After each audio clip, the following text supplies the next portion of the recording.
بہت ہی آسان سا عمل ہے، لیکن کریں ان شرائط کے ساتھ۔ یہ میں گارنٹی سے کہتا ہوں کہ اگر ان شرائط کے ساتھ آپ کریں گے نا، انشاءاللہ العزیز ہر قسمی رکاوٹ ختم ہو جائے گی۔ انشاءاللہ رشتے کے اندر آنے والی ہر قسمی رکاوٹ ختم ہو جائے گی، چاہے وہ رکاوٹ جادو کی وجہ سے ہے یا رجت کی وجہ سے ہے یا پھر عملیاتی بندش ہے، کسی قسم کی بھی بندش ہے، ہر قسمی بندش انشاءاللہ ختم ہوگی۔ الحمدللہ رب العالمین والصلاة والسلام علی سید الانبیاء والمرسلین، اما بعد فاعوذ باللہ من الشیطان الرجیم، بسم اللہ الرحمن الرحیم، اہدنا الصراط المستقیم، صدق اللہ مولانا العظیم۔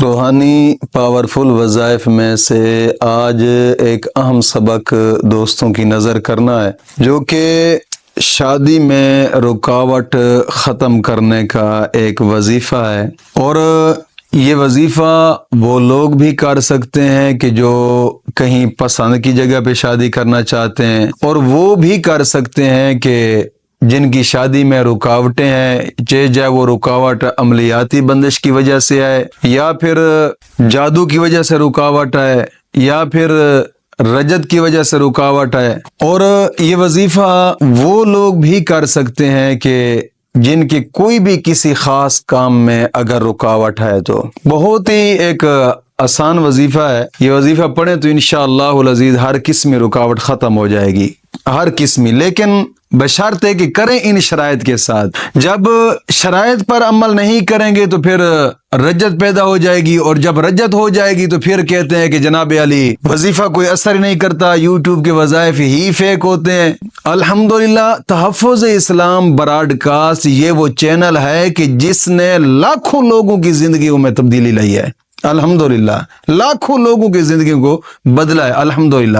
کوشش فرمائیں لیکن کریں ان شرائط کے ساتھ۔ اگر بغیر شرائط کے آپ کریں گے تو ظاہری بات ہے پھر اس میں رجت کا مسئلہ بن جاتا ہے، اور جب رجت کا مسئلہ بن گیا تو پھر آپ جتنے وظیفے کرتے جائیں کوئی وظیفہ بھی اثر نہیں کرے، کوئی بھی وظیفہ اثر نہیں کرتا۔ جب رجت کا مسئلہ بن جائے تو پھر اس وقت مایوسی ہوتی ہے، اور کہتے ہیں کہ یار وظائف کرتے ہیں لیکن کام نہیں ہوتا، وظیفہ ہوتا ہے کرتے ہیں کام نہیں ہوتا، شرائط پر بھی پورا اترتے ہیں لیکن اصل چیز رجت کا معاملہ ہوتا ہے۔ تو کوشش فرمائیں کہ شرائط پر مکمل طور پر عمل کر کے پھر وظیفے کو کیا کریں، تو پھر انشاءاللہ العزیز ہر قسم کامیابی حاصل ہوگی۔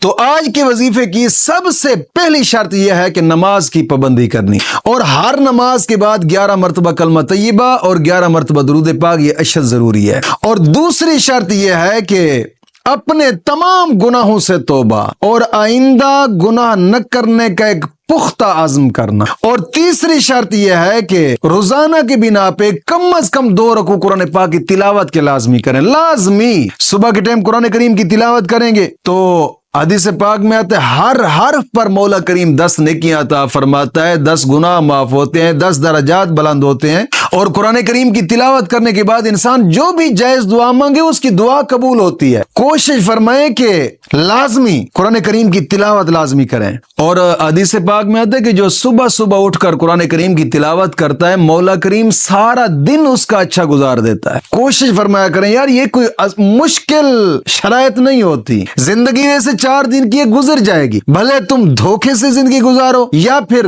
کسی کے ساتھ بھلائی کر کے زندگی گزارو، اچھائی کے ساتھ زندگی گزارو یا بدی کے ساتھ زندگی گزارو، زندگی گزر جائے گی۔ بزرگ فرماتے ہیں زندگی صرف 3 سانس کا نام ہے، ایک لے لیا، دوسرا لے رہے ہیں، اور تیسرے کا پتہ بھی نہیں لے سکتے یا نہیں لے سکتے۔ تو یار اتنی مختصر زندگی میں پھر کیا کرنا ہے یار، وہ دھوکے بازیاں اور فراڈیاں اور کسی کو دکھ پہنچانا۔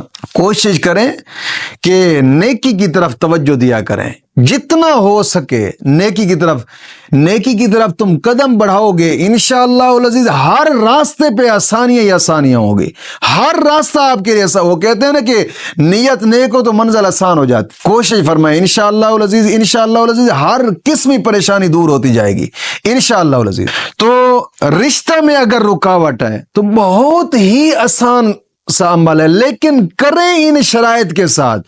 اور یہ میں گارنٹی سے کہتا ہوں کہ اگر ان شرائط کے ساتھ آپ کریں گے نا، انشاءاللہ العزیز ہر قسمی رکاوٹ ختم ہو جائے گی. بہت ہی آسان وظیفہ اور بہت ہی مجرب وظیفہ ہے الحمدللہ، بہت ہی آسان وظیفہ. اور وظیفہ کیا ہے؟ ایک تو نماز عصر کے بعد روزانہ کی بنا پہ 11 مرتبہ درود تنجینا پڑھیں. اور درود تنجینا بھی وہ مکمل طور پہ بڑا. اکثر طور پہ لوگ کہتے ہیں کہ یار چھوٹا درود تنجینا یا بڑا، یہ فرق نہیں ہے، بلکہ درود تنجینا ایک ہی ہے. وہی جو بڑا ہے وہی درود تنجینا ہے، بس وہی بڑے والا درود تنجینا پڑھیں 11 مرتبہ عصر کی نماز کے بعد. اور صبح کی نماز کے بعد صرف 3 مرتبہ سورۃ فاتحہ پڑھنی ہے، صرف 3 مرتبہ سورۃ فاتحہ پڑھیں، صرف 3 مرتبہ. اور پھر سورۃ فاتحہ 3 مرتبہ پڑھنے کے بعد 1 مرتبہ سورۃ یاسین پڑھیں، پھر پڑھ کر رب کی بارگاہ میں دعا کر دیں. صرف اتنا ہی وظیفہ ہے. انشاءاللہ رشتے کے اندر آنے والی ہر قسمی رکاوٹ ختم ہو جائے گی، چاہے وہ رکاوٹ جادو کی وجہ سے ہے یا رجت کی وجہ سے ہے یا پھر عملیاتی بندش ہے، کسی قسم کی بھی بندش ہے، ہر قسمی بندش انشاءاللہ ختم ہوگی انشاءاللہ. مولا کریم دین متین کی سمجھ عطا